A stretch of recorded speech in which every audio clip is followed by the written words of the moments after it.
सचिव शालेय शिक्षण व क्रीडा विभाग व मान्य श्री सचेंद्र प्रताप सिंग आयुक्त शिक्षण या सर्व मान्यवरांच्या मार्गदर्शनाखाली या परीक्षेचे प्रत्यक्ष संचालन करण्यात आले होते।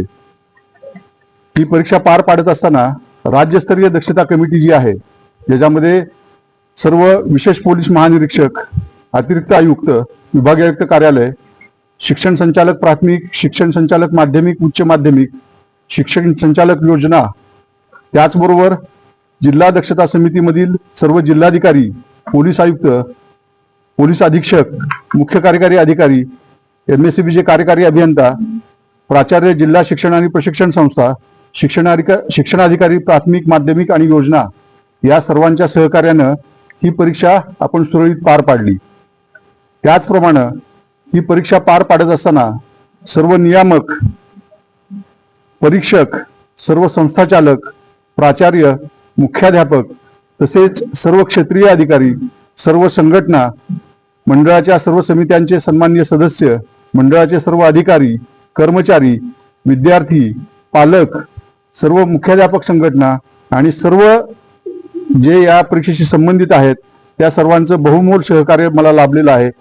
त्यामुळं आज आपण हा 2 मे रोजी निकाल जाहीर करताना मला मनस्वी आनंद होत आहे।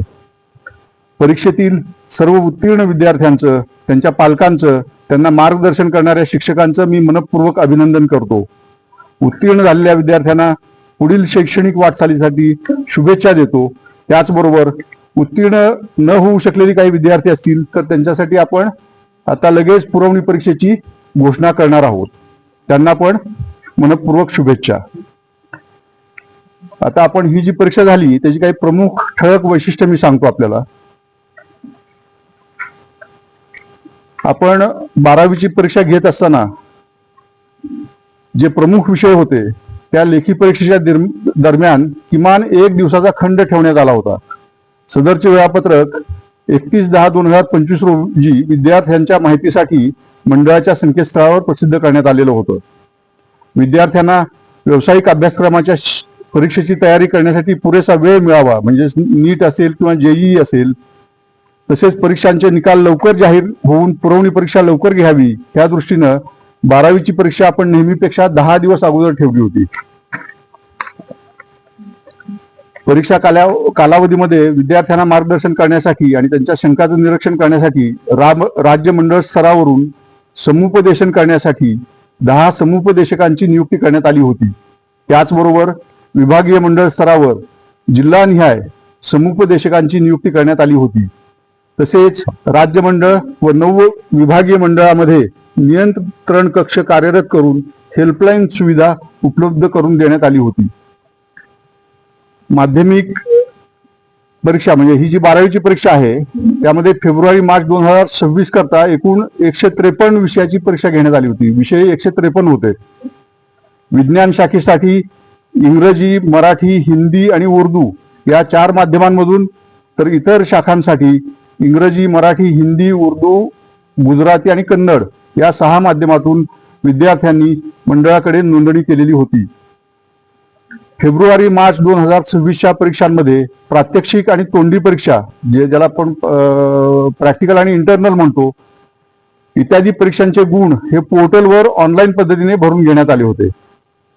12वी परीक्षेस प्रविष्ट झालेल्या खेळाडू विद्यार्थ्यांचे क्रीडा प्रस्ताव हे क्रीडा विभागाकडून ऑनलाईन पद्धतीने स्वीकारण्यात आले आणि त्याची छाननी पडताळणी ही विभागीय मंडळ स्तरावर ऑनलाईन पद्धतीने करण्यात आली।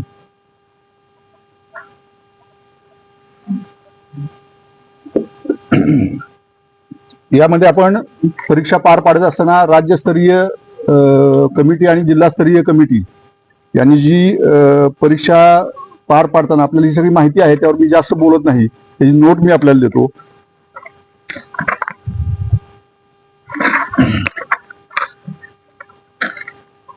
आता या आजच्या परीक्षेची वैशिष्ट्य मी सांगतो आपल्याला। राज्यातील पुणे, नागपूर, छत्रपती संभाजीनगर, मुंबई, कोल्हापूर, अमरावती, नाशिक, लातूर, कोकण या 9 विभागीय मंडळातून विज्ञान, कला, वाणिज्य, व्यवसाय अभ्यासक्रम व ITI या शाखांसाठी एकूण 14,33,058 विद्यार्थी प्रविष्ट झाले होते। त्यापैकी 12,86,843 विद्यार्थी उत्तीर्ण झालेले आहे.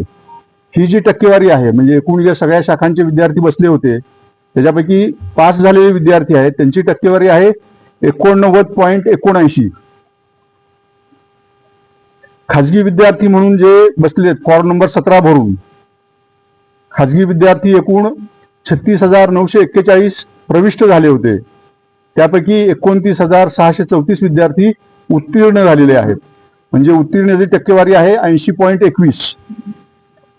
जे रिपीटर असतात, पुनर्परीक्षा देणारे, त्यामध्ये एकूण 50,346 विद्यार्थी बसले होते. त्यापैकी 18,349 विद्यार्थी उत्तीर्ण झालेली आहे. ही टक्केवारी आहे 36.44. त्याचबरोबर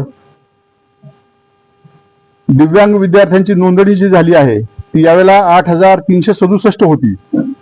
8,367 दिव्यांग विद्यार्थी हे परीक्षेत बसले होते. त्यापैकी 7,579 विद्यार्थी हे उत्तीर्ण झालेले आहेत. ही टक्केवारी 90.58% आहे. 12वीच्या परीक्षेस नोंदणी केलेल्या पात्र दिव्यांग विद्यार्थ्यांना आपण प्रचलित पद्धतीने सवलतीचे गुण देण्याची कार्यवाही करण्यात आलेली आहे.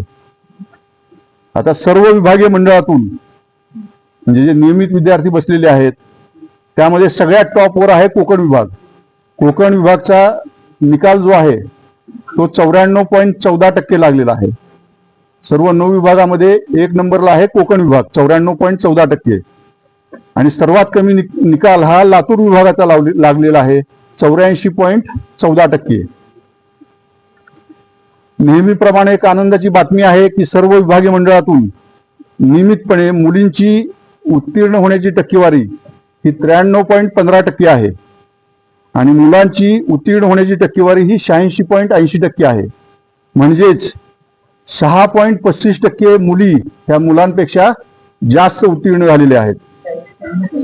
86.80. मुली 93.15% आणि मुलं 86.80%. म्हणजे 6.35% मुली ह्या जास्त संख्येने पास झालेल्या आहेत. आपण जे 153 विषय घेतो त्यापैकी 26 विषय असे आहेत ज्याच्यामध्ये 100% निकाल लागलेला आहे.